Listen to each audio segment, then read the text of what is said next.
Former Duterte administration spokesman Harry Roque and pro-Duterte vlogger Banat Bay sued by former Philippine Senator Antonio Trillanes for libel and cyber libel. Nitong kamakailan, naghain ng libel at cyber libel case ang dating senador na si Sonny Trillanes para kay former presidential spokesperson Harry Roque at sa pitupang pro-China social media users, matapos makusahang ipinagbili ng dating senador ang Scarborough Shoal sa China noong 2012.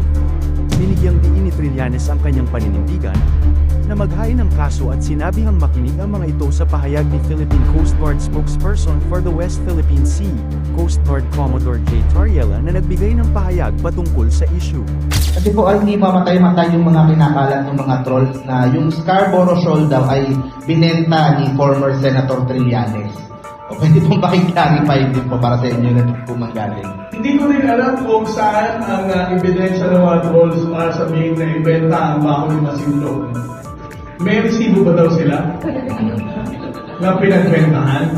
Or may bank transfer or GMAX transaction? Kasi kung wala, again, these are just rumors or talagang made-up stories.